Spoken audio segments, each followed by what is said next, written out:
be still and know that I am God. Psalm 46, verse 10, I went on and on and on about be still. And now I want to go on and on and on about know that I am God. On one hand, it's like, well, duh, yeah, I know that. And yet, I think there's a deeper truth there that sometimes we don't. Do we really know that? See, there's this part. How do I know the unknowable? How much of God can I know? In other words, I'm a very finite creature. He is infinite. There's this other aspect, though, that intrigues me. The idea or the verbiage to know in a biblical sense is I think quite different than what in normal English language to know means. Well, yeah, I have apprehended that piece of information. When I was a little kid, I remember in the King James Version of the Bible, that's all there was when I was a little kid, of the Christmas story. The angel Gabriel announces to Mary that she's going to have a baby, and then talks to Joseph in a dream, her engaged husband, not yet consummated marriage, right? And it said that Joseph knew her not. I as a kid, I'm going, what? Yeah, he knew her. So what does he do? He's like, well, wait. Do I know you? No, that's not what I meant. In biblical thought, because of how it goes in the Greek language, because even the Old Testament that we have is informed by the Septuagint, which is the Greek translation of the Hebrew Old Testament. But that word to know carries with it a deep, intimate, personal knowledge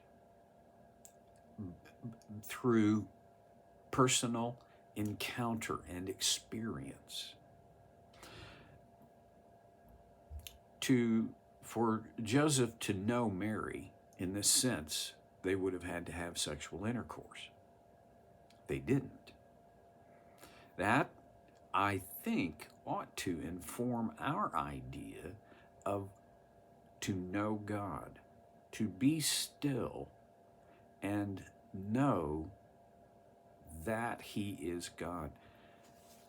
Well, okay, there is one aspect of this idea that I would propositionally understand that God is God. And of course, one of the things that this presupposes is God is God, I am not. Oh, and by the way, neither are you. Well, that's no big, well, yeah, it is. There are a lot of times I want to be God. I want to be the final authority. I want to make the final decisions. I want to have that kind of authority and power. I don't. There are even times I act as if I do, knowing, in a part of my brain, I know I am not. I do not have that power. I do not have that authority. The sons of Korah, speaking on God's behalf, be still, cease striving, slow down, shut up, be still, and know that I am God. This is a experiential knowledge. To know through my experience and my own encounter with him that he is God. I grew up knowing about God because my mom and dad and my Sunday school teachers and our world essentially revolved around the church and God and Jesus. I do not remember a time when in our home, Jesus was not the center in terms of just the daily. He was there. But I started out learning about him from others. This is not, be still and know that I'm God. This is not about what you can learn from others about God. That's not what this is. It's knowing that he is God out of my own personal experience. Now, I know it might seem like I'm squeezing a turnip to get blood.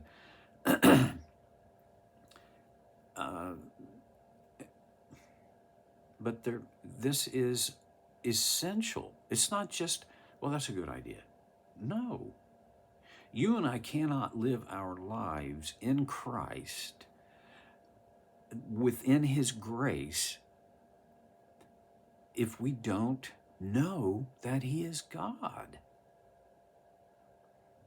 To know that all the teaching I've been given points to that, that's not what is in mind here. How do I then firsthand, personally know that he is God? Well, I think it requires reflection. And this is one of the reasons why know that he is God is connected to be still. Because if you're going to reflect, you're going to have to be still. Now, I'm not talking about this evacuate your mind. No, that's not a biblical approach to meditation and reflection. To reflect means to travel back in your memory and experience and think deeply about those events, those things. To know that he is God, I think, starts with reflecting on my life. This is as an adult, to reflect on my life and identify times where God, it had to be God, right? Like, I have a low-hanging fruit in my life. One is my heart attack. I shouldn't have survived. 7% or less of those who have an LAD heart attack survive. It had to be God. I was put in a terrific, one of the top hospitals in the country for heart issues. I had nothing to do with that. No human orchestrated that.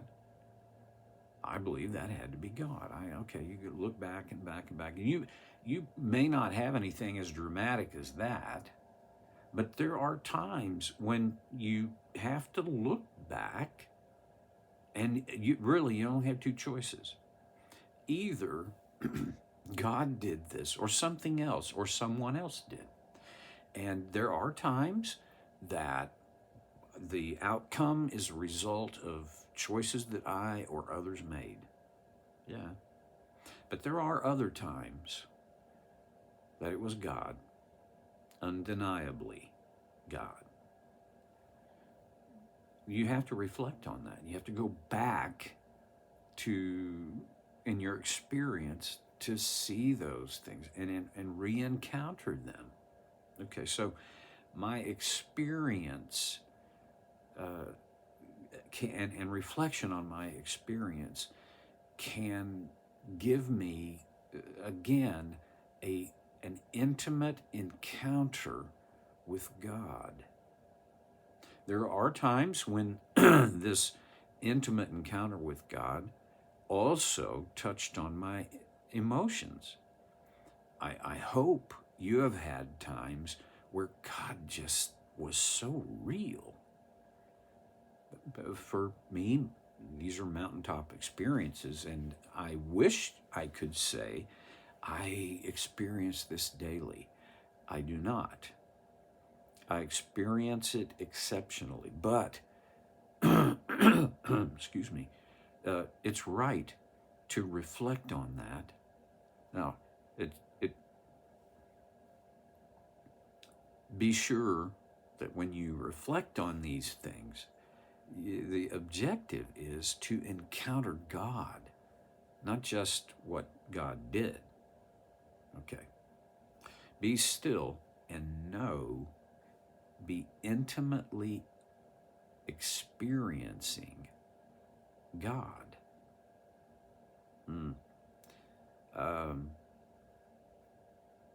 I think there is a vicarious component of this knowing God, and that comes from other people's stories. People that I know to be genuine and authentic, when they relate from their own life, their experiences with God, that can encourage my own experience. And in a way, it comes down to my interpretation of my experience as being a connection with, a personal direct connection with God. Know that He is God. Well, maybe the best starting point for this would be a simple prayer.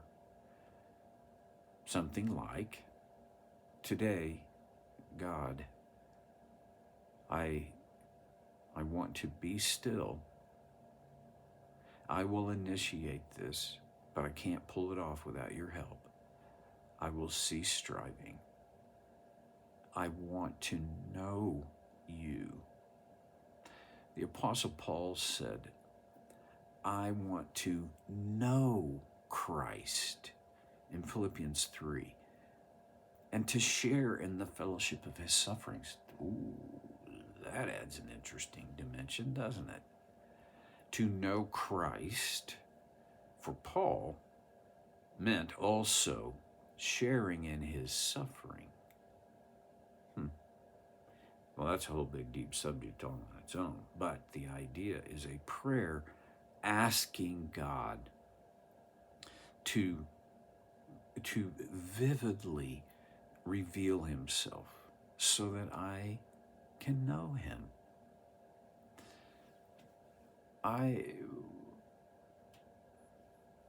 One of the things about this, our relationship with God, the finite with the infinite, is that He desires us to deepen our knowledge of Him.